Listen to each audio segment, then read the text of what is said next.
start the recording. Okay, I am ready for Heaven's Gate, but I'm not ready emotionally. But let's go.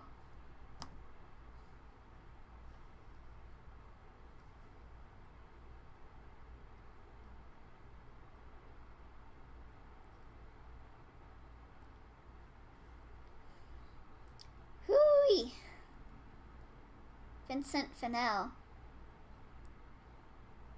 Vincent Fennell is watching a small train of ants go by.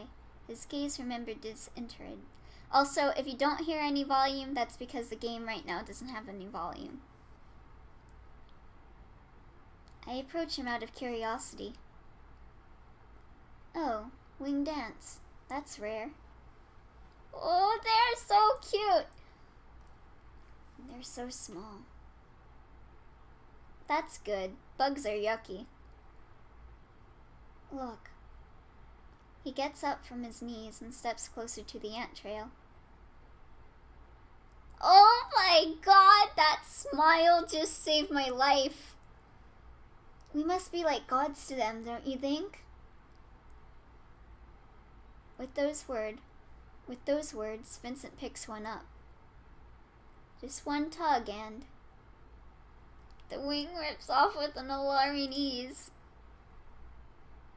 Stop it! Let it go! What are you being so upset about? Just because we're bigger, that doesn't mean we should hurt them. It's just a bug, though. Mom says even the smallest lives matter. My mom says bugs are annoying. If you don't stop, I'll tell the nurses. The boy simply gets up and leaves. What's up with him? From that day on, I decide that I don't like Vincent Fennell at all. He does. His manner, even his sprite-like poses are very Charlotte-esque. It's lunch break. Everyone's trading stickers and hoarding tazos, a recent fad among kids. Vincent is surrounded by children who are marveling at his collection. Oh, this one's super rare. Where did you get it? It was in my chips. Lucky! Do you want it? I can have it? But I don't have anything good to trade you. I don't mind. Just choose one that you don't have then. Trade with me too! Me too! What are you looking at, Charlie? Wanna trade too? No. Mom says chips are bad for health. Boring! Vincent, look! I have holographic ones! Ugh. What's so special about him? All he has is a pack of tazos. Lost in thought, I trip and drop the box with the classroom turtle that I was carrying. The nurses yell at me and make me stand in a corner for half an hour. I blame it on Vincent, too. Mother. Oh boy. When I'm 5, we move into a flat swarming with cockroaches and pigeons living on the balcony. Why is this place so dirty, Mom? I ask.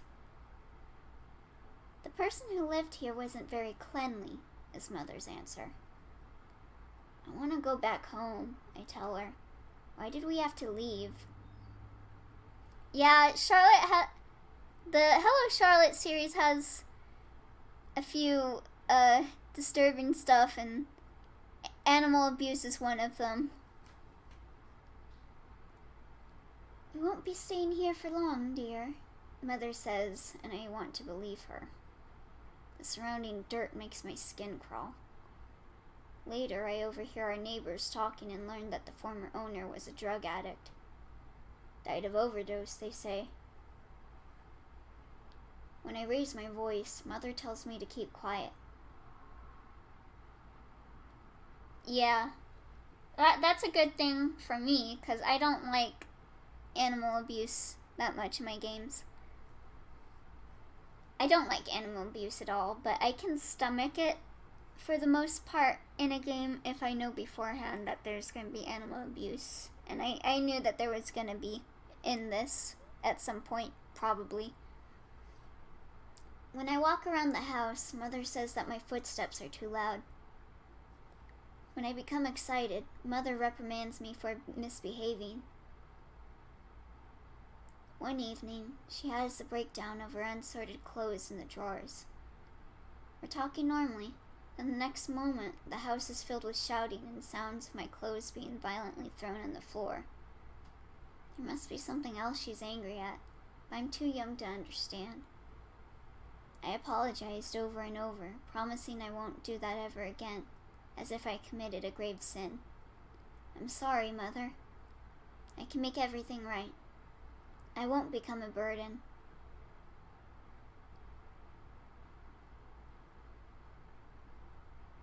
We're having a concert to celebrate autumn. Our nurses are wearing... Is there no music in this? Our nurses are wearing... I can't pronounce that. Our nurses are wearing dresses with paper marble sleeves sewn onto them. I recite a poem aloud, trying not to mess it up halfway. It has 4 lines.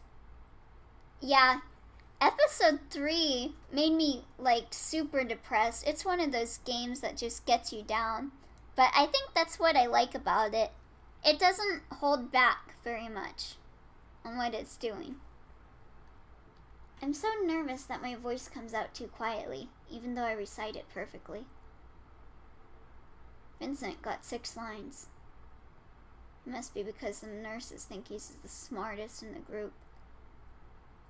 Hell, he even goes to chess club.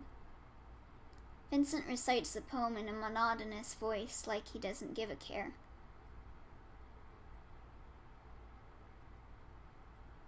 Yeah, I'm playing this on PC and there's no music. Maybe I should put some music on, I don't know. Vincent's almost always the last to be picked up by his parents. He's that smart. Vincent's that smart that he goes to a chess club. Sometimes nobody cares and he just goes home alone.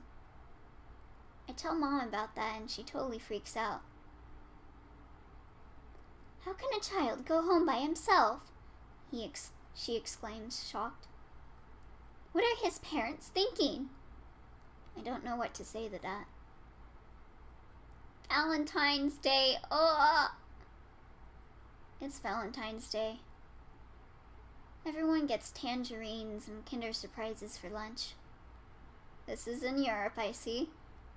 Well, I know it had to be in Europe because that's where Authorial lives, but I get sick and throw up onto my festive shirt. I don't like it much anyway. Mom did, though. Vincent is at the nurse's office, too. He tripped and scraped his knee. The nurse is drawing a net on it with green antiseptic. The scrape seems bad, but he's not even wincing. His stare's staring back. Blank. Does he feel any pain? Maybe he's actually a robot. I want to ask him that, but my headache is too strong, so I ignore him. All I want is to go home and watch cartoons in bed. Oh, that is a mood. Thankfully, Mom's quick to come to my rescue. Afterwards, I stay at home for a whole week.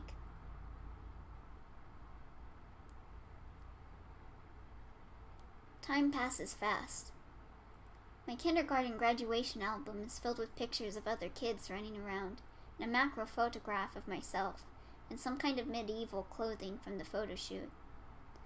It's my favorite one, but I'll never admit that. I can barely contain my excitement for the first day of school. Vincent goes to a different one, but it doesn't matter. I don't like him much anyway.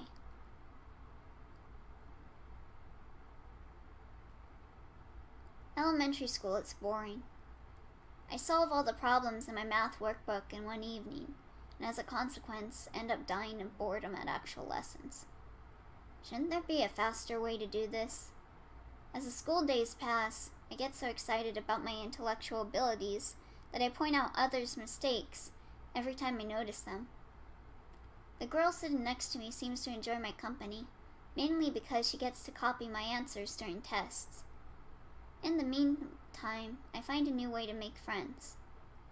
All you have to do is buy them food or share yours. Then everyone will gather around you, excited to get sweets for free. I spend all my pocket money on snacks and still end up being chosen last at PE lessons. It takes me some time and an after-school beating to learn not to poke my nose into others' business. It's not my fault people cheat on tests. I'm just doing what's right. At least, that's what I think. You baby! Apparently, people don't like snitches. Nor do they like being responsible or proper. While I'm doing everything not to be a burden, they're giving their all to cause trouble. I feel like this will take some time to sink in. Over the years, I learned to keep my mouth shut. For a moderately talkative kid, I turn into a complete class ghost. By the end of 4th year, everyone still calls me by my last name. Oh. In middle school, we see each other again. Vincent looks more frail than I remember him being. Aww. Maybe it's just that I've gotten taller. When he sees me, he smiles. In fact, he smiles to everyone. The usual unchanging blank expression that he had in kindergarten is gone from his face, replaced with a mask. It's unsettling. I don't smile back. Somehow, we end up doing a class project together. By the time I gathered the courage to ask someone to invite me, everyone else had already found a partner. But there was an open spot in his group. The other 2 kids just want easy marks, so only the 2 of us actually end up working. Vincent is surprisingly nice to work with. He's a good team player, very considerate, and giving his all to complete the task. A complete contrast to most of the kids. For the first time in a while, I have fun working in a group. System notifications, 1 incoming message from Charles. Here, I'm sending over the presentation files. Great work. Great work. Let's do our best tomorrow. He's thankful for my effort. This must be the first time in 5 years of school. The little icons in the chat remind me of Persona 5 a little bit. I'm so moved that I put his name first on the project's title slide. It's the project's presentations day. Oh, they're so cute! Vincent, who was chosen as our group's representative, has a clear, powerful voice.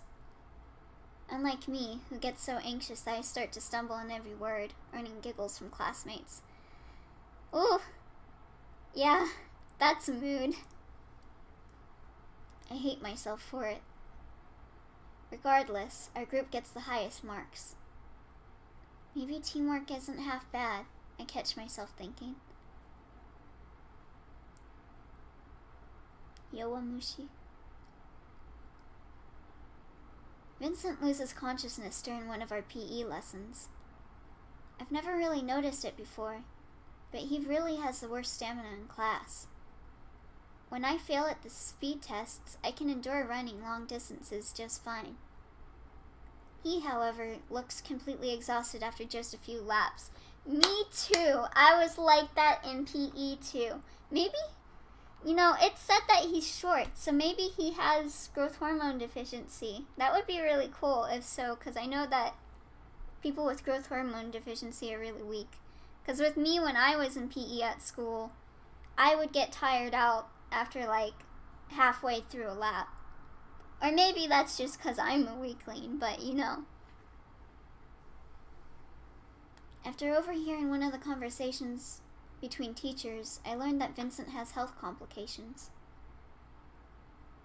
Huh, Fennell's not running again. I heard he has a weak heart. Or was it anemia? He's the best student in class. Maybe he's pushing himself too hard. People like that don't live long. My uncle died from a stroke. Really? Vincent dying. The possibility has never occurred to me before. Maybe children don't think too deeply about life and death in general. I look at him sitting on a bench near the teacher, watching us run. We never really talk, but I've been watching him for a while. So to me, it feels like we share a connection. Henrietta Warhol. Aw, yeah. I often volunteer to stay behind on class duty. Henrietta Warhol gets bullied into it. From what I've seen, the Henrietta in the true realm is like significantly different from Henri. The other girls call her smelly and cow tits and make her do things instead of them. So right now she's unenthusiastically scrubbing a dirty desk with a wet rag. You should use detergent to scrub this off. Don't tell me what to do, Eiler. Why are you even here? It's not your turn to clean. I like cleaning. Or more like, I can't trust anyone with it. Everyone's too sloppy and lazy to properly clean all the dust. Just thinking of sitting behind a dirty desk makes my skin crawl. Weirdo. You can go home. I plan to stay after lessons anyway. I have piano class coming up in 2 hours. Just enough time to clean and do homework. No, I'll stay. They're waiting outside. If I go too early, they might think I'm slacking off. Damn, that's complicated. Okay. We clean in silence. Also, are those moles on Charles' face? I don't really know what to talk about with her. Henrietta doesn't seem like she's up for discussing homework either. Oh, acne. It's acne. Okay. Henrietta? Yes. Give me your hand. I place a candy in it. Here. Good work today. Carrying snacks around still remains as a habit of mine. Might as well try to win Warhol's goodwill on it. Henrietta stays weirdly silent. There isn't anything wrong with it, right? Unless you don't like barberry flavor. Oh. Thanks. You're welcome. Charles is a good boy. Henrietta awkwardly stumbles out of the classroom without saying so much as a goodbye. Weeks later, we start talking during lunch breaks sometimes. Oh, I'm really fumbling my words. Let me take a sip of my drink. Visual novels means a lot of reading. The other girls mock and tease her for it, but Henrietta learns to talk back. Maybe she's more confident about herself when she feels less alone. 3 incoming messages from Henri. Okay, listen up, Eiler.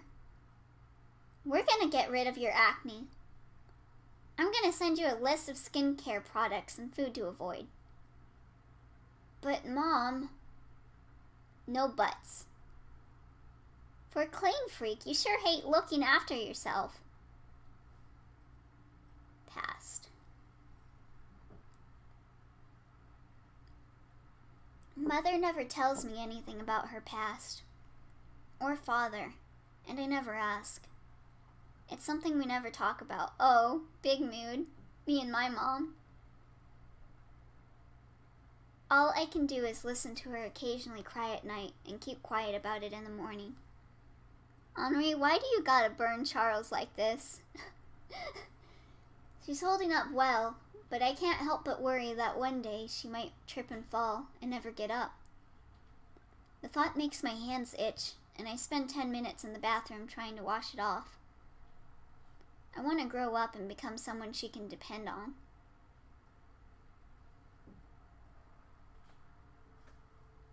It's quiet in the mine library. I'm hunched over a language workbook trying to fill in the blanks, but all the letters come out jumbled. I write them over and over again until the pages are filled with illegible scribbles. Frey peeks over my shoulder like nothing's wrong. Frey? Oh, that's right. This is the mine library. Doing someone's homework again, Miss Wiltshire. You do know that it's not your obligation to do it, don't you? It's for a friend. So Charlotte is in here. Ah, so that's why you couldn't turn them down? Because they said you're friends. I'm guessing this is Charles's imagination. Was it so wrong to believe them, Frey? I mean, she's talking as Charles, and not talking as Scarlet. So, makes me think this is like his imagination, and like Frey's his imaginary friend. Which makes a lot of sense, kinda. No, of course not. Miss Wiltshire is a very earnest girl, after all. Too gullible for her own good. You see, what your so-called friend used was a keyword. A password that doesn't mean anything. You heard it and immediately thought of the meaning you had for it. You may have thought the other person meant, I want to help and understand you, but in reality they meant, I want to use you for my own needs. Sure, they could have been honest with you, but would you be doing this for them if you knew the truth? Right. But that doesn't make them evil per se. If they were the main character, I'm sure the viewers would understand their way of thinking. Frey runs his finger over a messed up sentence and stops at the period mark. The true evil lies in muddled words, Miss Wiltshire. I must be the evilest one of all, then, 'cause I keep messing up my reading. Remember that. I absent-mindedly look at the ruined workbook. Still, if I don't do as they say, I'll be left all alone. It's all good. This is all I'm good for anyway. Frey leans his head on me, but I have no strength left to shove him away. You know that's not true, Miss Wiltshire. You just want someone to make you feel better about yourself. Even if it's someone you despise. But don't worry. I know all the words you want to hear. You may feel like you're never doing enough. But in reality, you're always doing your best, aren't you?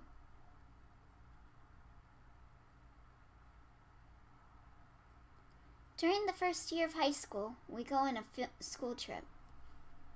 I don't have anyone to make promises about sitting together with, so right now, I'm left with 3 choices. A. Sitting with a teacher. B. Sitting with one of the class bullies. C. Approaching Mr. Fennell, who happens to have a seat open near him. I decide that the latter is the lesser evil. Mind if I sit here?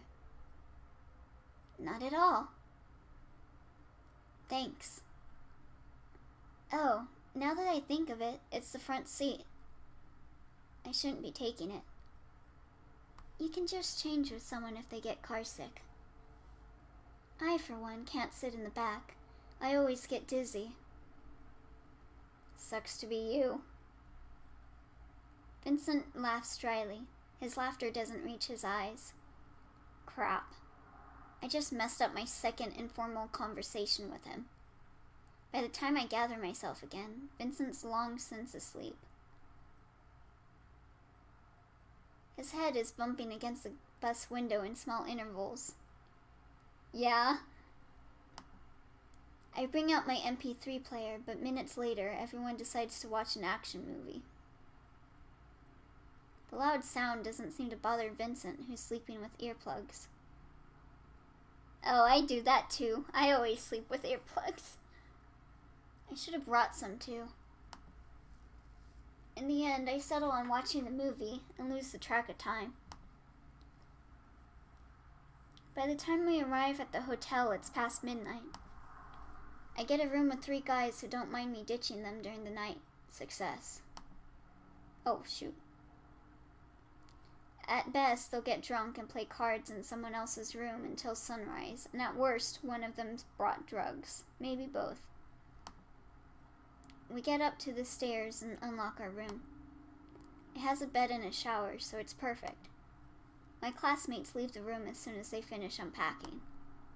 As expected, they don't bother inviting me anywhere.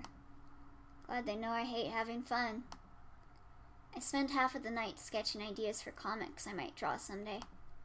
All of them feel like I've seen them before. In the morning, I emit the light of freshness. I like being up early. The hotel dining room is dead silent, like a cemetery. Out of my classmates, only some girls, and Vincent are present. I decide to drop into the seat near him. Morning. Good morning. I didn't see you last night. Was getting my beauty sleep.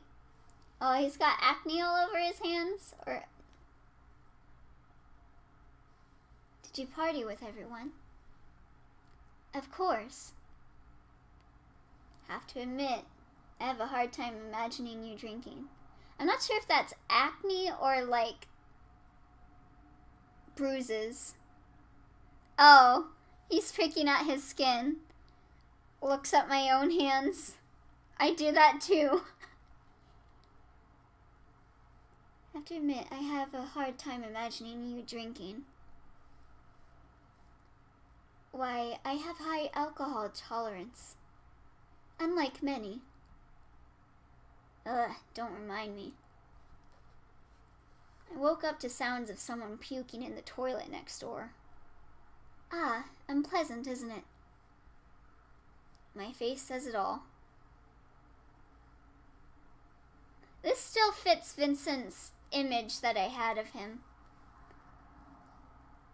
Still, the image of Vincent drowning alcohol like a glass of juice seems really funny to me, so I can't help but laugh out loud. I bet you at his home he gets forced to drink a lot by the classmates or something like that. Vincent gives me a questioning look, so I quickly try to change the topic before he asks anything. When I drink, I just become sleepy. Boring, right? Is that so? I thought you'd be the type to talk a lot. Nah, if anything, I shut up for good. Then fall asleep. I think I'm the type people would call an ambulance for because they drunkenly think I died of lethal ethanol intake. You sound like you speak from experience. Well, the trip itself is nothing special. Art museums never interested me much. During one of the excursions, Henrietta gets lost, and I volunteer to look for her. Thankfully, I spot her at the statue near the museum with a dead phone. Henrietta doesn't let go of my shirt until we get back to the group. The night at the hotel on our way back doesn't go as smoothly as the first one. This time, I have to share a room with a guy who doesn't mind other people seeing him make out with his girlfriend right in the room. Ugh. I do, so I grab my jacket and make my escape. It's already past curfew. Probably not the best idea to spend the night on the hotel stairs, but whatever. Just as I start to doze off, someone shakes my shoulder. Lur. Lur. You'll catch a cold if you sleep here. It's Vincent. Ah, thanks. I didn't mean to fall asleep. Why are you out at this hour? Just wanted to get some fresh air. I do enjoy night walks. We're not allowed to leave the rooms at night, you know. I guess he's just that much against voyeurism. Then, may I ask why you're here? I guess I'm not a fan of voyeurism.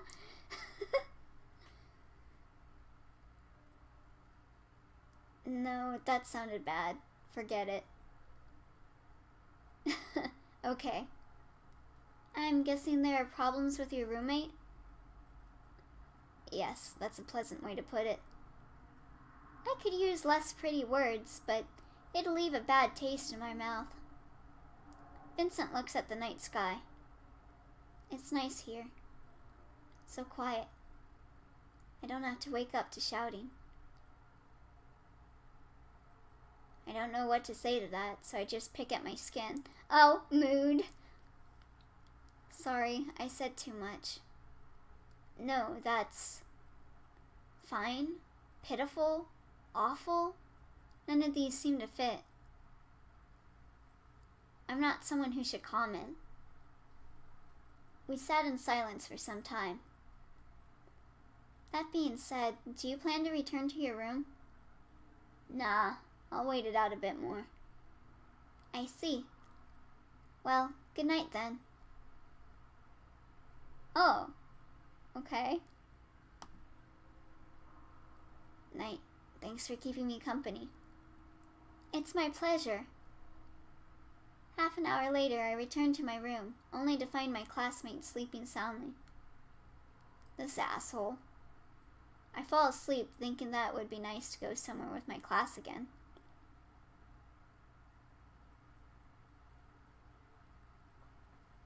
One incoming message from Vincent. Would you mind joining me for lunch?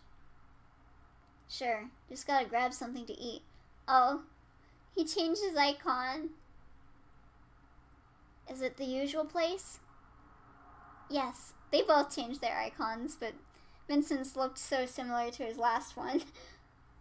I'll be going ahead then. Vincent likes to eat outside. It's more quiet here, he says. After the class trip, we started hanging out more often. Sometimes he invites me for lunch, like today. Don't you think the education system is flawed?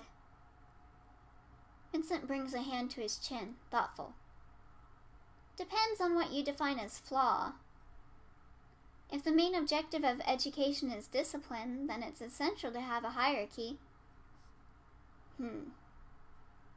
I'm rather thinking about the things we learn. Take today's test, for example. Do you actually know what the entropy of isolated systems never decreases means? Can you explain that? No, not really. I just learned the material needed to answer the questions. See? You only learned the answer the teacher wanted to see. Not only will you forget this knowledge, but you'll have no clue what you were writing about. Oh, his attitude is going back, or going forward to how he was in episode 3. And in general.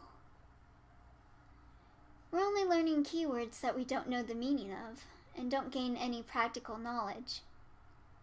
Okay, I understand where you're coming from. If you can't find use for theoretical knowledge, then it's meaningless, right? However, I wouldn't use this statement as an excuse to slack off. Or accuse people of using bad teaching methods for that matter. Right. I just wanted you to hear me out on this. If given the opportunity, I'd like to change something myself. It'd be ridiculous to tell others how to do their work. I'm relieved you understand. I think it's not the education system that uses keywords, though. Words that carry no meaning litter our speech in everyday life. Then mass media is just entirely made out of them. It's just template phrases that are guaranteed to cause a reaction, while the hidden objective may be entirely different. Yeah, like articles bashing local art exhibitions are actually written to promote them. Oh crap, I think the break will end soon. You still haven't finished your food. Don't worry about me. We hurriedly finish our modest lunch and run to class. Oh, puberty! Puberty time! The older we get, the more disturbed and obnoxious everyone becomes. They're trying to connect, clumsily, erratically. Well, I understand to some degree, but I've always been fine in my own company. Also, Vincent's, but he can be tiring too. Sometimes he starts ranting on subject I don't understand, which gets tedious. Like hell do I give a damn about politics. Big mood! Go back to your containment board, for God's sake. Henrietta isn't a saint either. Am I actually masochistic for enjoying being badmouthed by her? At least she has the same horrible taste in anime. Oh, mood! Miss Warhol, you absolutely have to consult me on dating sims. We could make a fortune off this. Fuck off, Ayler. It won't sell. Here, at least. And don't talk so loudly. The other girls will hear. It's your fault for trying to seem something you're not. So, how about it? You and me, a doujin circle? No, I've never even written a finished story in my life. That is a mood. Just copy the popular tropes. Everyone only wants things they're used to. Just go away, Ayler. You're bothered. Go pester someone else. Talking to Miss Warhol always lifts up my mood. Have you heard of Heaven's Gate? They're an organization that preaches that our world is controlled by alien puppeteers from another world. Fucked up, right? Does that mean that their world is more real than ours? What even is real these days? Oh, mood. Do you think we can be saved if we refuse to be actors on this stage? Maybe we should leave altogether. An incoming message from Charles. What's up with the emergence of the web cults lately? You mean Heaven's Gate? Actually, I helped copyright the contents for the site. Of course he did! What? Really? Of course. Any kind of content has curators. This one was meant as a prank, though. You don't actually believe that we're puppets on strings, do you? The text you wrote was awfully convincing, though. I'm honored. Why Heaven's Gate, though?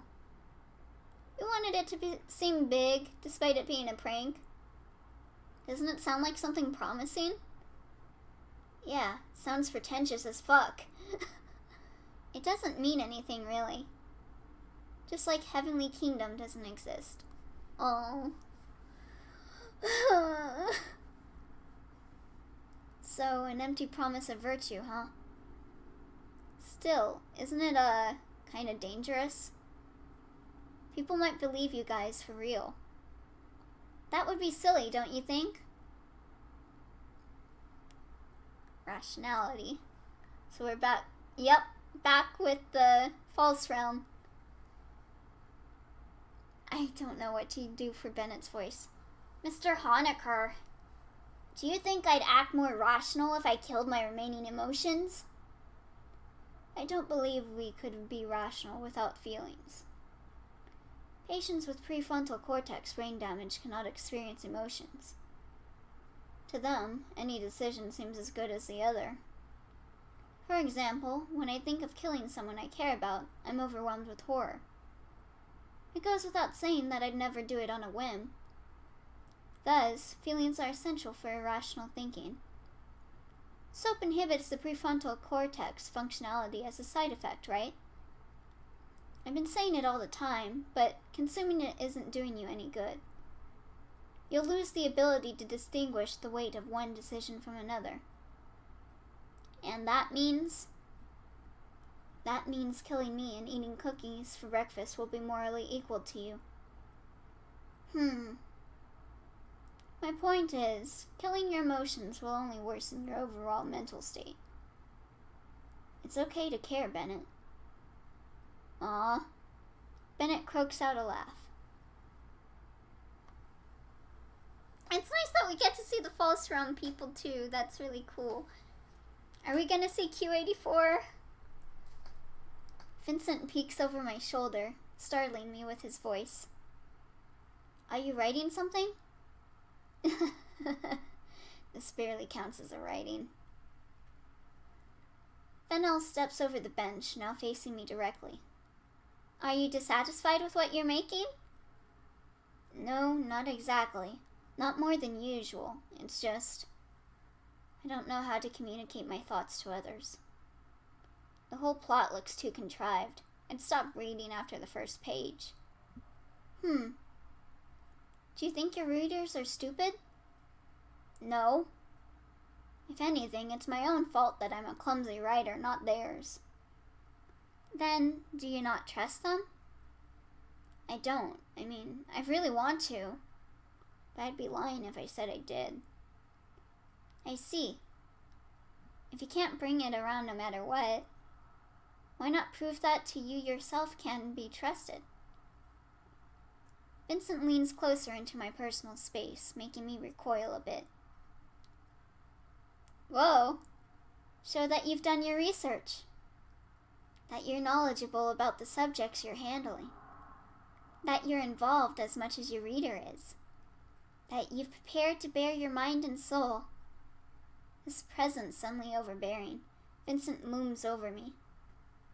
My breathing hitches. I feel small. Won't I be making a fool out of myself if I admit my weakness? Vincent gets intense as fuck over writing. Yes, it'll make you vulnerable. It'll leave you in the open. Naked in public. Guts out. Come, cop a feel. What? For $1.99 only. Thrilling, right? Yet still, you'll be the one in control. And $1.99 is the price of Hello Charlotte on Steam.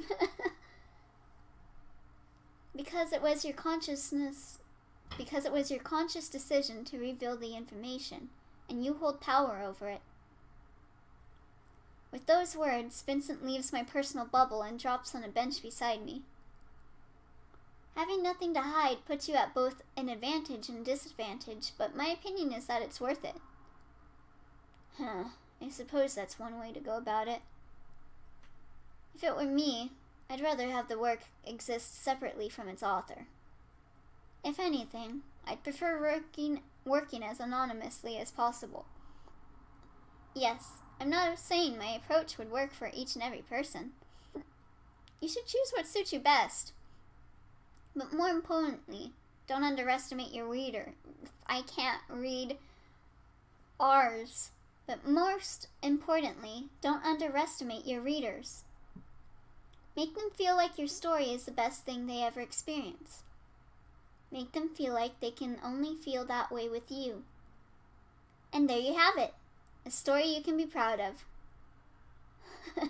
The way you put it sounds like selling your mind to others. Doesn't it? Does it?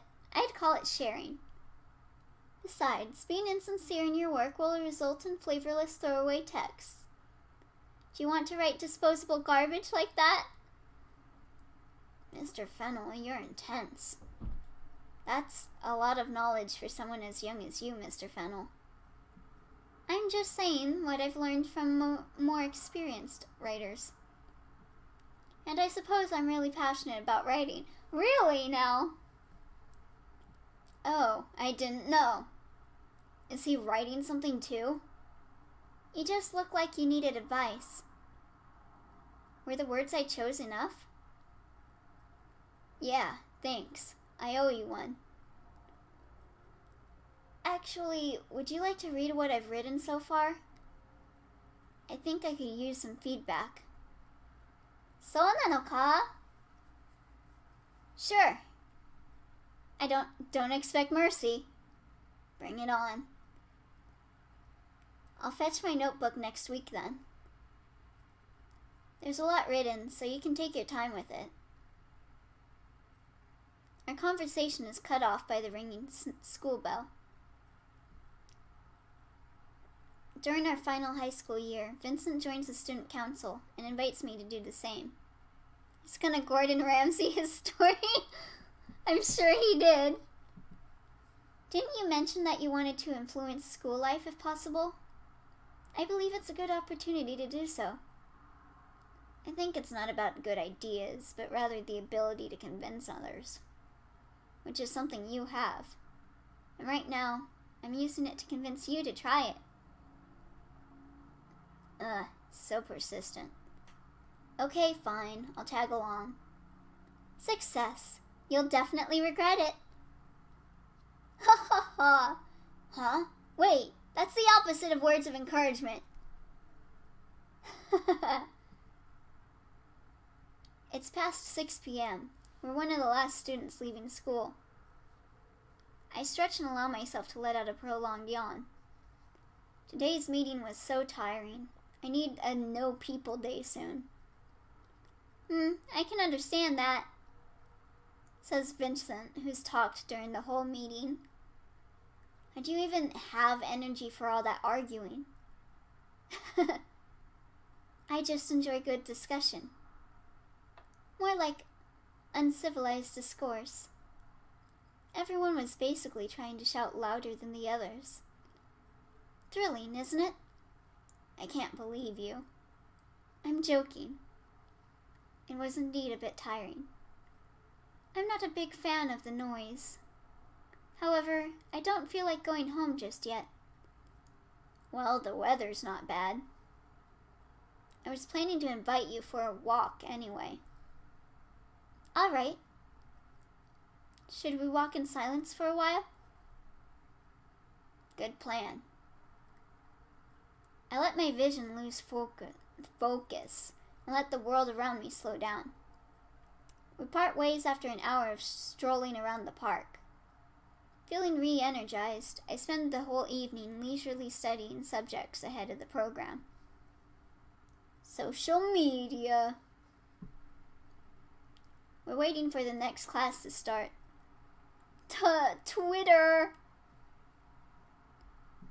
Henrietta sits near me on the windowsill, dozing off with a chem textbook in her hands.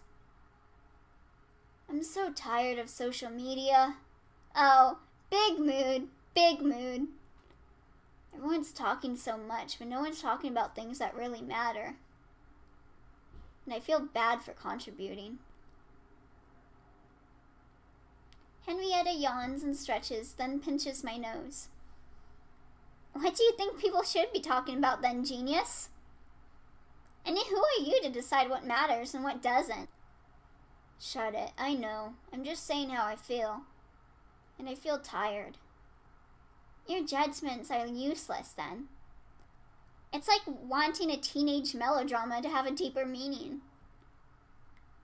Want something profound? Read a book. Or go talk to Fennel. He's like a combination of a therapist and a saint. It's no wonder you love that. Way to trivialize him. He's like a god. Oh boy, a human. You're just biased because he validates you. Okay, good point. Still, I don't get it. What's so good about him? Aren't you singing him praises just because he's polite? Just because he has the human decency to make effort to be kind to others. He's hardworking, reliable, and after talking to him, I always feel like I've ascended to some new level of human consciousness. Gay! Also, he appreciates the concept of personal space, unlike some. Are you done yet? Now you're just being jealous. Go fuck yourself, Ayler. See? No human decency. Vincent would be like, would you kindly back off? That's the same thing. Might as well be. I wonder if he's ever gotten angry at someone. He just has high self-control. I lost mine somewhere along the way when I tried to prove that I'm not a doormat for others to step on. Ah, so she's conscious about her attitude after all. Mean Henri is the best Henri. Actually, any Henri is great. I can't exactly tell you not to worry about it, though. But I like you the way you are. Okay.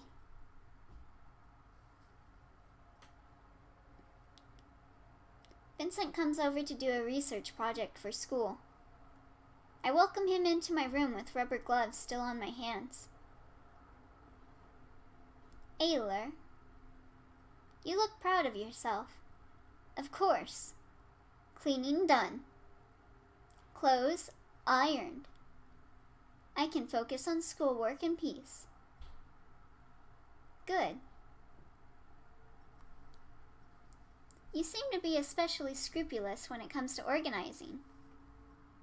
Mission complete, plus 50.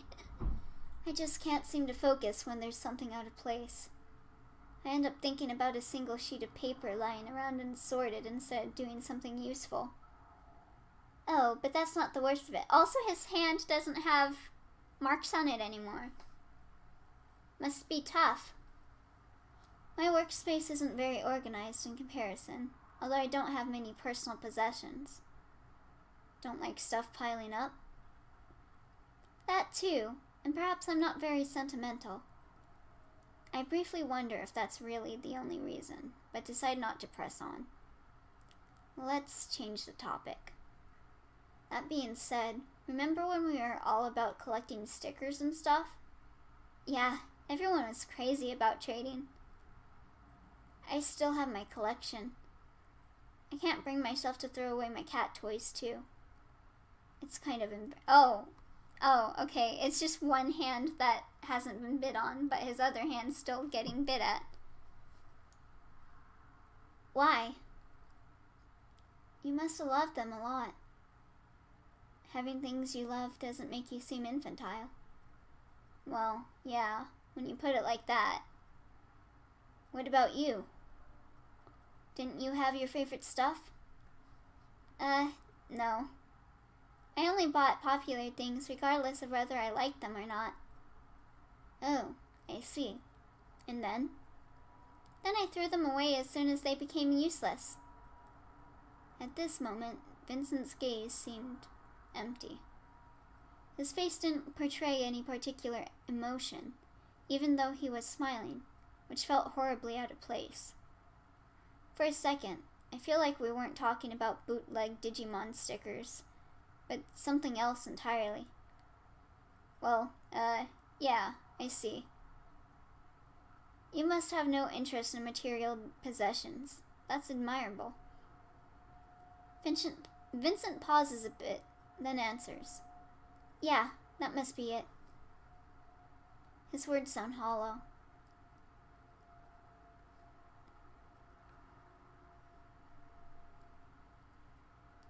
The sun is about to rise. Henry's fallen asleep on a beanbag with a joystick in his hands. Henri comes to hang out on weekends. Sometimes she brings her brother, whom she's begrudgingly babysitting. We play video games and eat snacks. When Henri's not in a school environment, she's far less stressed out. Even her voice sounds lower than usual. Crap, your brother is so good at rhythm games. Oh man, his hands got worse. Yeah, use him as you like if you need to score full combos. Is he playing Love Live? Also, yeah, that Henry is so pretty. Henri, I should say. That's all he's good for anyway. Aren't you being a little harsh? He deserves it for being a lazy ass. Have you seen his grades? It's like he made it a goal for himself to become the worst student of the year.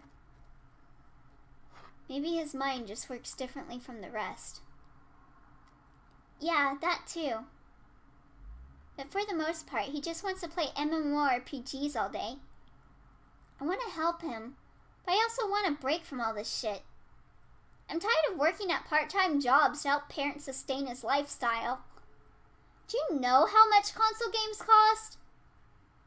Add that to a monthly MMO subscription, gacha pools, and merchandise, and you'll get my monthly salary. That is a mood. Your parents don't have to buy all that, you know. Henry says they motivate them. So if they don't, he just refuses to leave the room. Sheesh. Henri looks at the ceiling, contemplating something. Eiler, I was thinking. Yes? Aren't we actually dating? What? Henri starts counting on her fingers. Look, it's the 5th time I'm staying over. You take me out for nice food and carry my bags when I'm shopping. You even look after my brother when I'm busy. Aren't all of these things just things a decent person would do, Miss Warhol? I fail to see your point. Aren't you the one who's always like, I wish someone would call me princess and take me on cute dates. We'd buy matching clothes and cuddle on a sofa.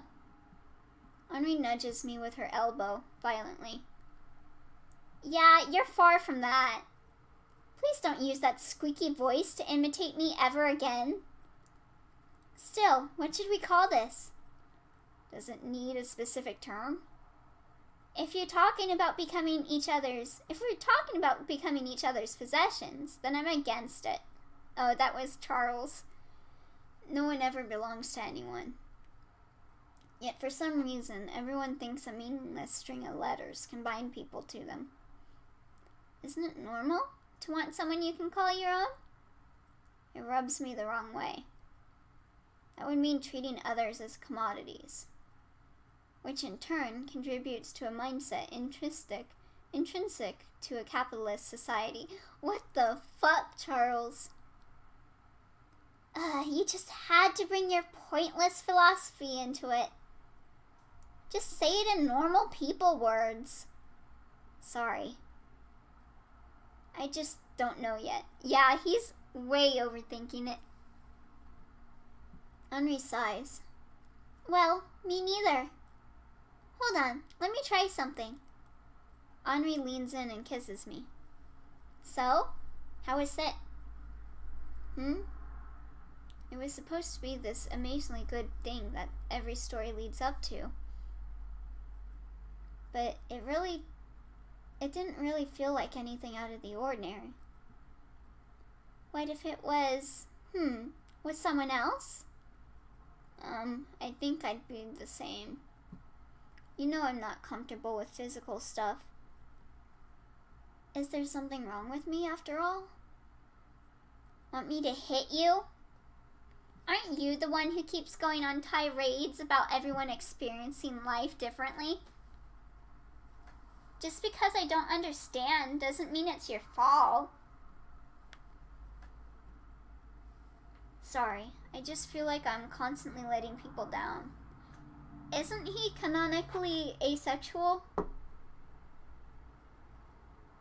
Then find a downer like you, jeez. Or stop worrying about it. Just look at Fennel being comfortable in his own company. Vincent's always surrounded by people, though. He only started isolating himself just recently. I've only talked to him a few times. It felt like he wasn't even there. He's not really listening to what you say. So, my conclusion is that he's full of shit. But at least he's content with it. Maybe he was just bored around you? Maybe, but he's like that around literally everyone. And you kinda suck at reading people. I bet Fennel's the kind of person who'd populate a planet with clones of himself and be happy about it. Where did that come from? If I cloned myself or had my personality divided into parts, it'd end in a mass suicide. Now you're being weird. Anyway, I guess it's stupid to try to mold you into something you're not. Yeah, it sure did. Even if you did everything a romantic partner would, it's pointless if you're not feeling it. I'm sorry. There you go again. It should be a thank you, shouldn't it? You're right. Thank you, Henri.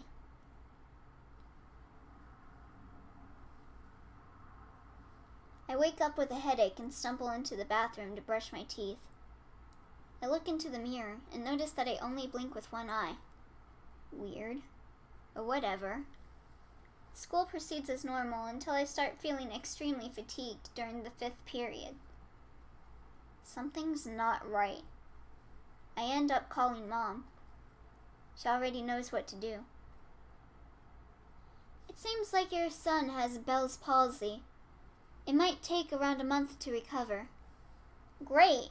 Out of all of the rare illnesses, my body decides to get this one. Missing a month of school before exams sounds like the worst case scenario. It's just half of my face staying unresponsive, yet my whole body feels numb. I can barely focus on the phone screen as I type a message back to Henri, who is curious enough to investigate my sudden disappearance from class. You okay? Got hospitalized with face paralysis.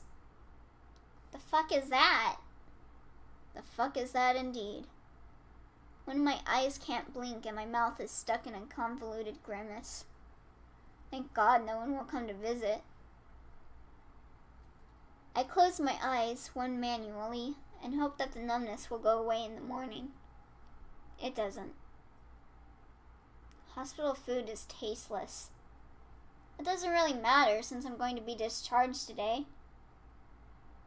No one stays at hospitals for more than 2 days unless you're fatally injured. Mother asked her acquaintances to give me a ride home.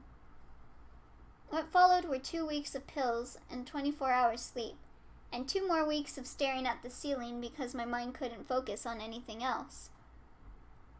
Henrietta came to school while you were sleeping. She brought some printouts from school. Bless her. Among the stuff Henri brought, I find a notebook with Vincent's name on it. I hope you find these notes useful. Get well soon, said the note inside. I'm mortified. I ended up bringing a burden to them both. I try to shake the feeling off and be sincerely grateful. I end up being choked by guilt. I have to catch up. Become better. More capable. If I'm not ahead of others, then my self-worth is no better than 0. I need to thank people who care about me soon. When I finally became able to come outside after what felt like forever, dandelions were in full bloom.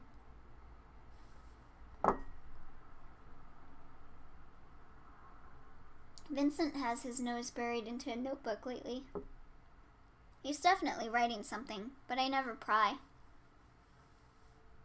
I think there are 2 ways to go about writing. Oh, he's got a band-aid on his face now. To be the one in power, or to give power to your readers. You can write a piece so flawless and complete that your awestruck reader will be rendered speechless. Or create a flawed, seemingly incomplete work, prompting the reader to contribute with better ideas. Which would you prefer? Playing God or making a fool out of myself. Tough choice indeed. So? The latter sounds like less pressure, so I'll take that one. That way, every reader can become a co-creator, even if they get laughs at my expense. I see. Besides, if something considered ideal, you can only make copies of it without creating anything new. That doesn't sound too creative to me. More importantly, what'd be your choice? Me? Well, what do you think? I think you want to leave it a rhetorical question. How are your grades coming along, by the way? Well, looks like I'll be one of the few people invited to the awards ceremony. Also, he would choose God. Like, let's be honest. Wow, you're amazing. I didn't really have a choice. Do you think you'll be able to graduate with honors? Nah, I totally blew my chem and math grades. Oh, if that ain't a mood! Took me a bit of time to come to terms with the fact that I'm not that smart. Wish I didn't grow up thinking that doing well in academics would guarantee me a secure future, though. Or anything, really. Right now, I just want to sleep my life away. That's another mood! By the way, how's your mother feeling? She's okay, surprisingly enough. I'm doing my best to help her, too. Character development, being ahead in math in elementary school to failing the fuck out of math exams in high school. Even if it means working in retail. I'm sure of it. She used to be far more violent before. Never laid a hand on me, though. It was always something else. Utensils, clothes, books. The only thing I regret is that as a kid, I tried to make her less aggressive by saying I'll kill myself. That was extremely selfish of me. You were a child. You didn't know any better. Still, it's so weird. Out of all my solutions, my 4-year-old mind always jumped to suicide. Vincent touches the bruise on his cheek only somewhat consciously. I guess I just wanted to guilt trip her into caring. I see. So that idea isn't foreign to you, too. What do you mean? It's nothing. Don't worry. Sounds fishy. But as long as you don't want to talk about it, I'll bug off. Thank you. I would hate being pitied.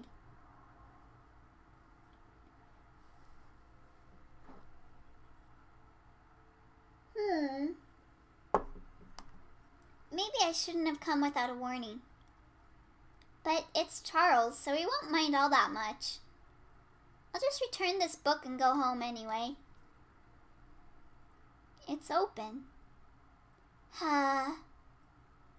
Vincent, stop dropping death flags all over the place.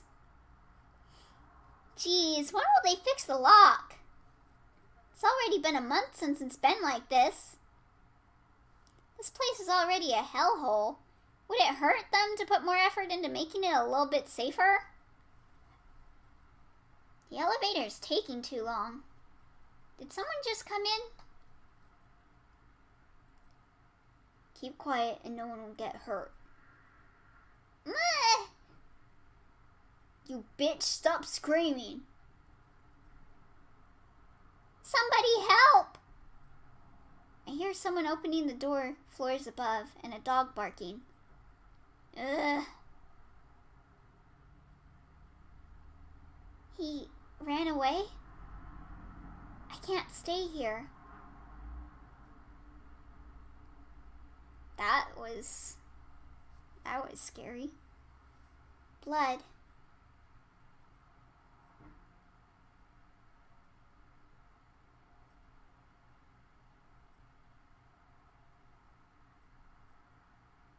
Who could it be? Maybe I should pretend we're not home. Oh shit! Henri? There's a trail of blood behind her. It keeps dripping, staining the floor. What happened? Shit, okay, don't talk. Mom, call the ambulance. Henri, I'll help you lie down, okay? The blood will get everywhere. Don't worry about it. It's going to be alright. Did the dude stab her as he went away or something? If her lung isn't punctured, that is. Here. Sorry for the makeshift scarf pillow. I'll get you a real one in a bit. I'll try to stop the bleeding now. But, I only have theoretical knowledge about it. Forgive me if it hurts. Mom will Google the right way to do it, so trust us. Henri stays quiet. She must be in shock. I help her take off her shirt and look at the wound, trying not to focus on the blood oozing out. It's most definitely a knife wound. Yep. Okay, this should do it. Google, how do you treat a stab wound? I threw the blood-stained shirt into a cold water and let out a sigh. The ambulance arrives quickly. I follow her to the hospital, hoping that it's nothing serious. When I see Henri again, she has the same absent-minded look on her face. What did they say? No internal organ damage. But it's going to leave a scar. That's good. It sucks. Why did things like this happen? Can't everyone live in peace? She begins to tear up. Why must I be cautious of every person I see on the street? Why must I be scared of walking alone? I'm scared too. Ever since we moved into that place, I've been paranoid of every sound. We got rid of the cockroaches, but the neighbors stayed. Want me to get you some pepper spray? I have some in my bag. I hate it. The very fact that you speak of these things like they're nothing out of the ordinary. But they are ordinary. My mom got stalked by some psycho for over a year. I got smacked with a broken bottle on the street some time ago. Our neighbor's dog got mauled by a pack of strays. Life's full of misfortunes like that. Fuck that! It's unfair! It is. But there's nothing we can do about it, can we? You're always like this. Ignoring the problem instead of doing something about it. Miss Warhol. What? And what's up with the sudden formality? I didn't get to ask, but what exactly happened back then? I don't get it myself. Everything happened so quickly. He told me to stay quiet, but I screamed my lungs out anyway. Maybe he just wanted my purse. Maybe something else. I don't know. I just wanted to return the book. Henri turns over and cries into the pillow.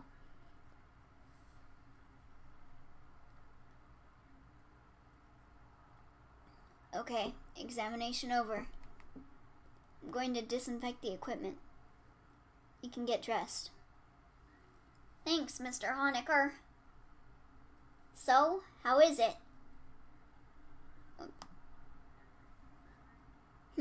I don't think these bruises will ever heal. Unless we skin you and replace the tissue completely. Yeah, I don't think you want it. How long is this game, out of curiosity? Even though you're emotionally dead unless medicated, it's going to hurt like hell. Can't laugh about that. If it's a smile, I can always give you one. See? It's supposed to be 30-40 minutes. Yeah, I'm at 1 hour. How close am I to the end? Just like I was taught in the labs. Stop it, that's not funny. It's weird, Mr. Honecker. I'm so desensitized to cruelty and violence that I no longer feel saddened or shocked by them. I don't think I'm capable of crying either. Oh. Or feeling anything, really. Oh, really? Okay. Everything is just mundane. Well, humans are an adaptive species. If all you see every day is atrocities, you can't help but get used to them. Yeah, I guess you're right. Forget I said anything. You hate being sober that much? When I am, I start having thoughts. I'd rather not think, Mr. Honecker. That should be your thing to do. Good night. Well, he's right. It's really not something I should concern myself with. I have to focus on my research while I still have the time. Love! Ooh! We're strolling in the park after school again. The weather isn't particularly good, but I have an umbrella with me. The umbrella man, you could say. Vincent doesn't mind the rain, but I do, so I follow him like the butler of a rich household. His throat is bandaged. Vincent doesn't bring it up, and I don't ask. We stop at a small bridge. Oh, there's something I've been meaning to tell you for a while. No way. Is it a love confession, Mr. Fennel? Almost. I've been writing a novel. Oh? What's it called? Aether Almanac. Oh my god! Aether Almanac! The most useful book in the world! Sounds fancy. I'm still in the process of writing it, and frankly, there's a lot to do, but I have published some chapters already. Petition for Aether to release Aether Almanac. I would read it! If you're willing to give it a read, I'll be happy to share it. Of course, I mean you can't write badly.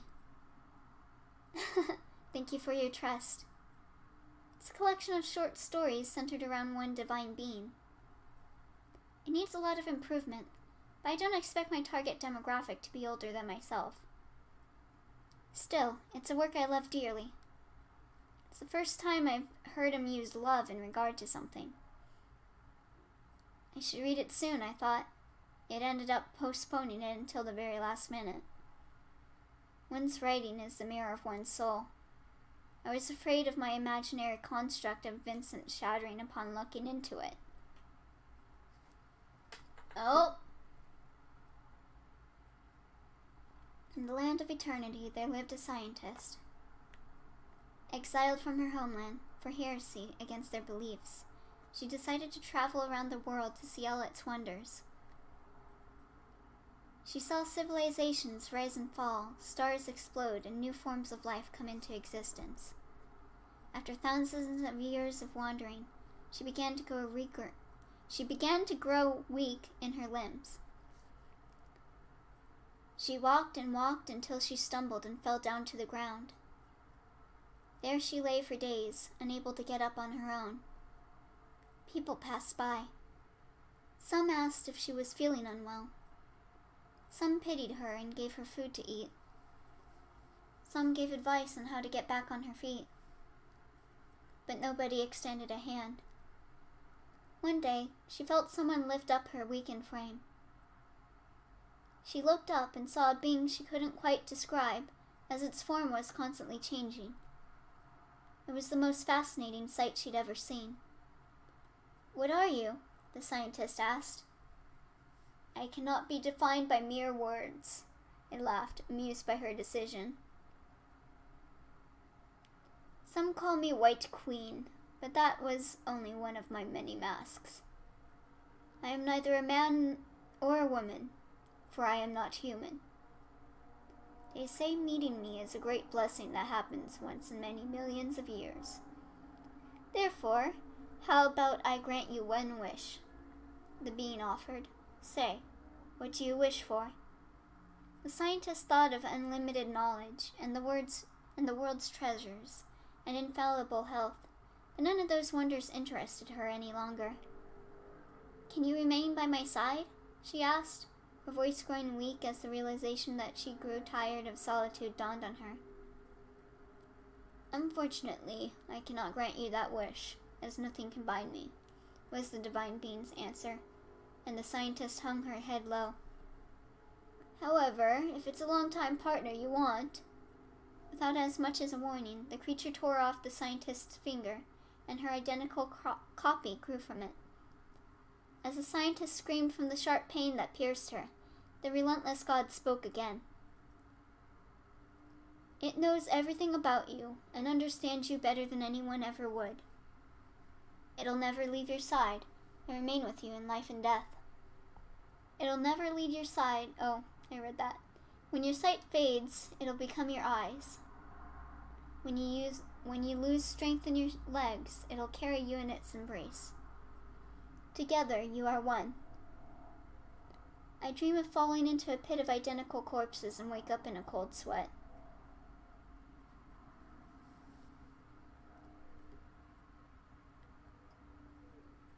Henri idly browsing her phone, as I struggle to finish a mission in a shooter I was playing. Henri's idly browsing her phone as I struggle to finish a mission in... Oh, I forgot. That doesn't work. Wow, Fennel's sure popular. I just looked up his novel and it has like 15 fan communities. Oh. What are you acting all surprised for? Aren't you his fan or something? Stop it, I'm not a blind follower. I read his writing the other day. It's good, like, really good. But I didn't like it. Well, okay. Care to explain? Well, the overarching theme of his story is that only you can save yourself. It's like other people don't exist or can't be of any help, even if they're around. His characters either choose solitude or end up in circumstances where they are surrounded by their own selves. Don't you think it's close-minded to think that way? Wow, Ayler. I knew you were dense as a brick, but not to this extent. What do you mean? Henri rubs her temples and gives me a reprimanding stare. Listen. Doesn't all of this remind you of a certain someone? Breaking. Young people aged 12 to 16 found dead on the shore. The motive behind their deaths remain unclear. Numerous sources report that they were all frequent visitors of Heaven's Gate community website, a web cult whose beliefs may have led them to suicide. Vincent skips school for 3 weeks. When I see him again, there's a mask plastered on his face. Vincent Fennel is smiling.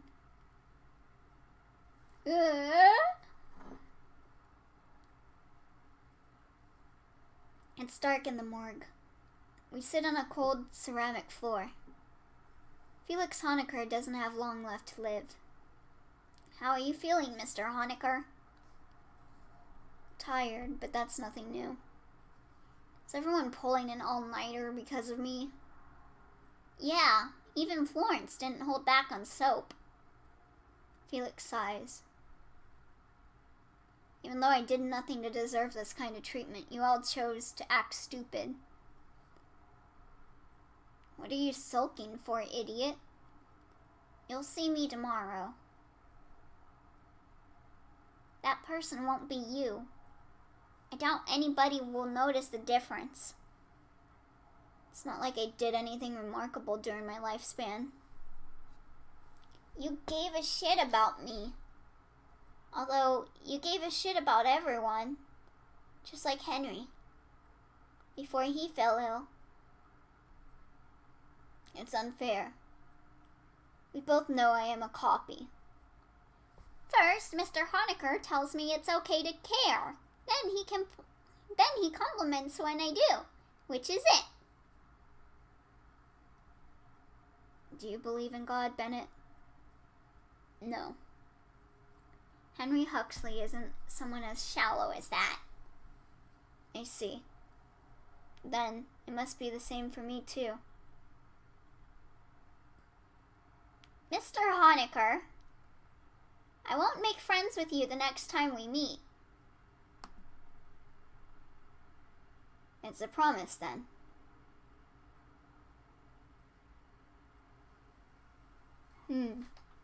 Exams are stressful, but they're nothing I'm unprepared for.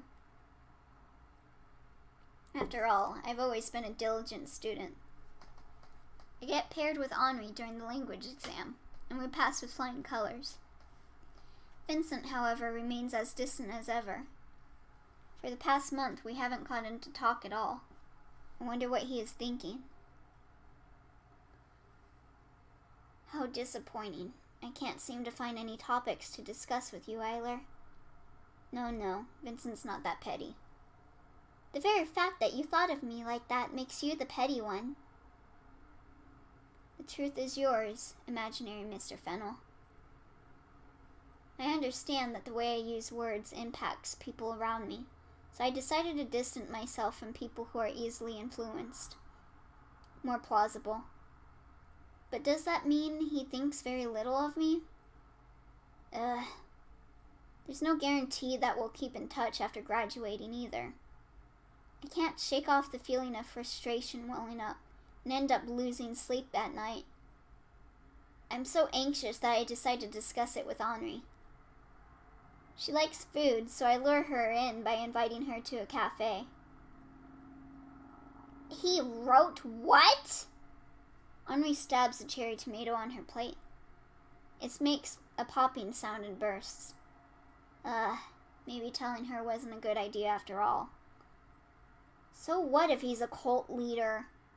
So what if he's a cult leader? That's just how life goes, you know? I want to talk to him again. Maybe it's the fact that he feels guilt over the cult thing that's supposed to be a prank. Yeah, that makes sense. Besides, he only helped copyright the text. It's not like he involved himself in their activity.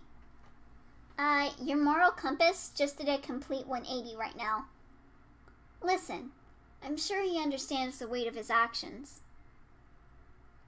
That's like V's last words about Rika before Mystic Messenger happened. And we saw what happened to him. His current isolation must be just damage control. Are you sure he's not just a control freak who enjoys having power over others? God, Henri, are we talking about the same person here? He's the most tactful person I know. He wouldn't. If you commit suicide because he told you your imaginary world will become real, don't come crying to me.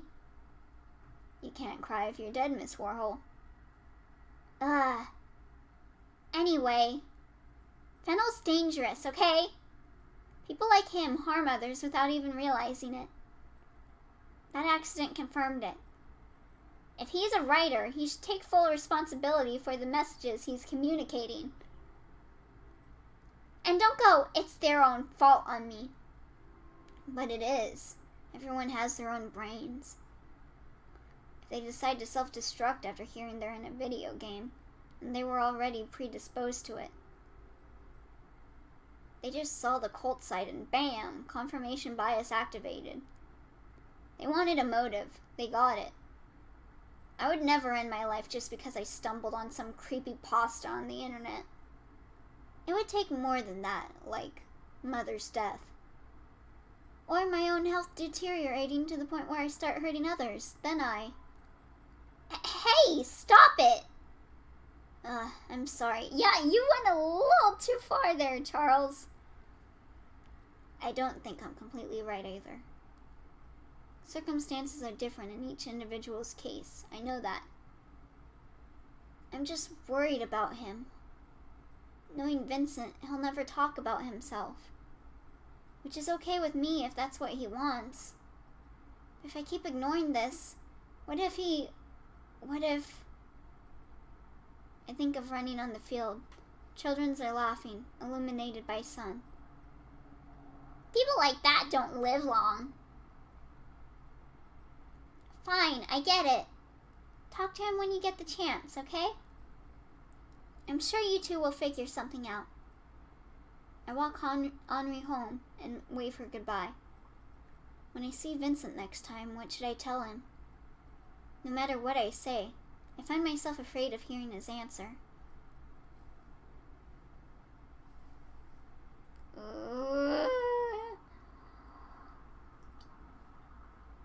Have to take a big sip. The graduation day comes close. Time sure flies. Charlie, over here! Oh my god. Oh my god, he looks exactly like Umbrella Man. Who? Hello? Do you really not recognize me? I think you just aged by 9 years. Ow! Okay, 7. Please stop kicking me, Miss Warhol. I know I look good. You do too. I look like my father. And you hate it? I don't know anymore. All that matters is that Mother is doing better. Henri pats my head. Okay, try to have fun today. Thanks, you too. I look for Vincent in the crowd. He's talking to one of our teachers, all smiles as usual. I join him as his shadow. Ayler, you look different. You look tired. Do I? Oh, and he's got that trademark ponytail. Well, I suppose I'm not really fond of long ceremonies. Is Miss Warhol not with you? She's participating in a photo shoot with other girls. Oh god, he looks so tired. I ran away as soon as I saw the camera. Vincent laughs, visibly amused. And it's too stuffy in this suit. I have to agree. But there's nothing much we can do about it, right? Yeah, I just want it to be over soon. By the time we get to the rented conference hall, it's already evening. The banquet doesn't interest me, but I already paid for it, so I stuff myself full with random appetizers. Vincent's dissecting a steamed carrot with the precision of a surgeon at a nearby table. He seems bored. The moment I decide to approach him, he's engaging in a conversation with someone else. Too bad. I decide to look for Henri and find her surrounded by girls on the floor below. She looks like she's having fun, so I leave her to it. It dawns on me that out of all the people in class, I only managed to become somewhat friendly with 2. With the rest, I don't really have anything to talk about. Hello, Charlotte 2 parallels? Unless it's homework. Maybe it's for the best if we forget each other's names after we all go separate ways. In a corner of my eye, I see Vincent leaving the hall. You're leaving? Just taking a walk outside. It's a bit noisy in here. Oh, alright. It doesn't look like he's going to come back. See you later then. See you. Crap, his coat is still here. While I run out the building, Vincent is nowhere to be seen. I jog a bit on the main road until I spot the familiar silhouette. Fennel, wait, your coat! Ah, thank you. You needed to have run. I would have come back for it later. It didn't seem like it. Vincent covers his mouth with his hand, hiding the surfacing emotion. Is that so? Mind if I walk with you for a bit? Sure. We walk in silence. There's too much on my mind, but I can't put any of it into words. Somehow we ditched the prom night without really planning to. I don't think anyone's going to look for me today anyway. We reach a viewpoint on the hill. It's the highest platform in the old town. Vincent is panting lightly, exhausted from climbing the stairs. It's pretty high up here, isn't it? I'm not fond of high places. Come on, Charles, this really feels like it'll be your last time talking to him. It feels all too familiar for some reason. I feel sick. I like them, though. Even the air here feels clearer. Vincent leans over the fence and inhales the night air. Oh! Being above everything. Leaving all the noise and commotion down below. Don't you feel the same? No. Feels like I could fall down any second. I see. Oh, are you alright? I crouch down, my head spinning. I'm not alright. It's like we've been here before. Yeah. Yet, it's not the same. You never talk about anything that really matters, do you? Always all smiles and big talk. Talking, yet nothing you say has real weight to it. I'm sick of your smiling face. What? Ah, I see. Should I say what you want to hear then? Or agree with everything you say like you always do? Ugh. My personality has nothing to do with this. Does it?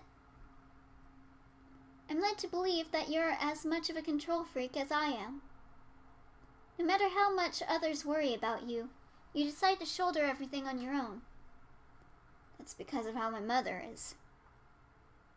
That's because I don't want to be a burden. But for you, it's all about your image. But if I asked for help, who would provide it? You? At very least, I'd listen to what you have to say. You just don't trust me enough. You don't trust anyone. Vincent's eyes gleam with ice. The only one who sees a problem in it is you, Eiler. You're not the solution to my problems. Neither am I to yours, even though you seem to think otherwise. Needles and knives. His words pierce through, but I don't falter. I know. Yet, I want to understand you. It's not your fault that I don't. You're someone I've always looked up to. You could do things I couldn't, and find the right words to influence others. It always felt like your opinion mattered. I crouched down and faced the ground, suddenly flustered. I thought I wouldn't mind losing my individuality if it meant getting influenced by yours. Vincent's gaze becomes absent-minded. I'm a bit envious. I have no one like that. There's only myself. Always have been. I have no role model, and have a hard time finding a reflection of myself in other people. It's like standing on the other side of a one-way mirror. But I don't think of others as inferior to myself. In fact, I like people a lot. That's why I try to show it with appropriate words. Language passwords, just like we discussed once, remember? Friend, soulmate, partner. These are all very easy to say. The only difference is that, while they have a meaning to others, these words sound empty to me. I've never felt close to anyone. Oh, he never felt close to Charles. The kind, understanding Vincent Fennel didn't exist until I created him. I remember Vincent in the kindergarten. Emotionally dead kid, gathering crowds around him with useless trinkets from popular shows. The only time he ever showed emotion was when he tore off wings from those ants, claiming to be in control. Control. Is that what this is all about? You claim that you don't mean things you say. That your personality is fabricated. I don't think you're being entirely honest. You're right. I don't mean it either. Ugh, he's insufferable. However, Vincent isn't looking at me. His mind is elsewhere. It's like there's a wall between myself and the rest. Ever since my childhood. I've been trying to break through it by trying to be someone I'm not. Yet, it's meaningless. Even if I make it seem like he exists, I can't become him. Deep inside, I must be the same child who laughs at the ants whose wings he tore off. Just because it was the only time when he felt like he was in control over someone's life. Because he lacked control over his own.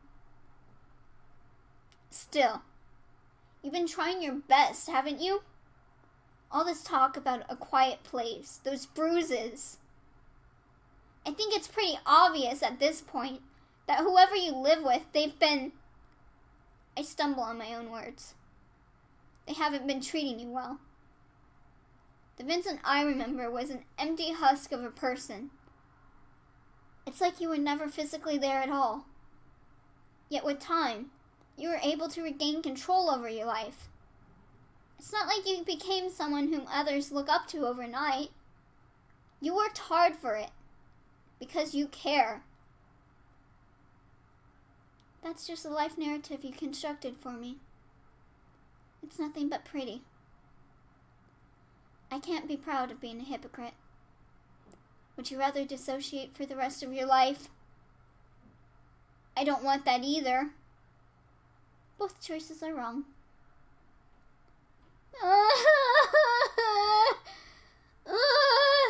It used the suicide picture from 3. It's a parallel.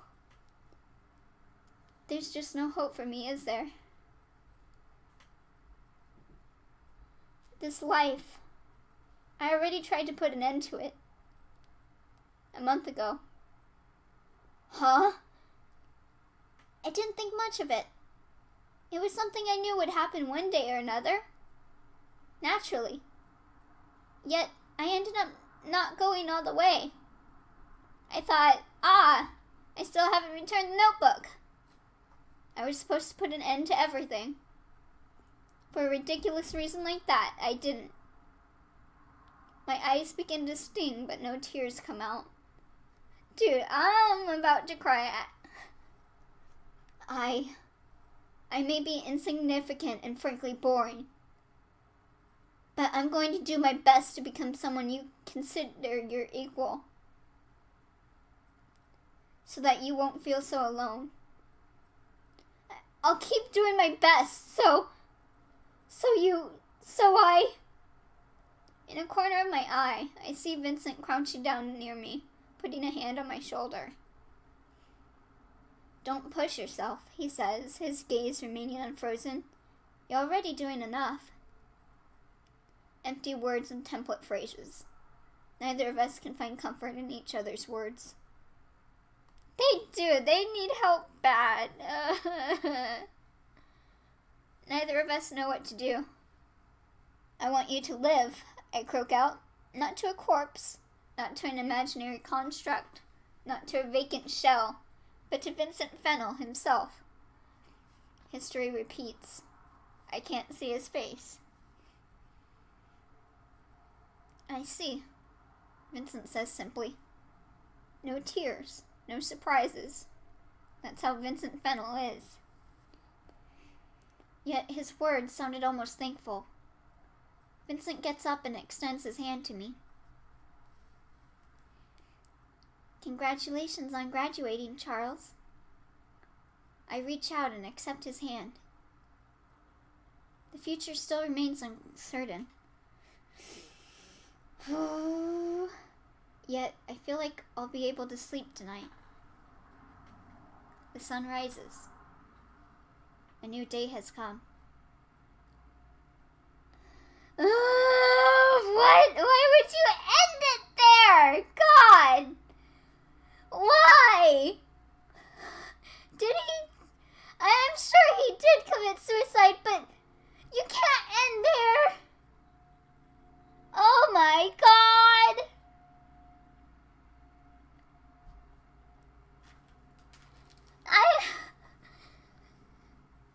I can't believe you did this. Oh my God. I am so upset. I am so upset. Okay. I'm gonna end the stream for the night and go cry. Thank you for coming. Oh my God. I knew it was gonna be hard, because it's Hello Charlotte, but thank you for coming, you guys. Sorry about the little breakdown here.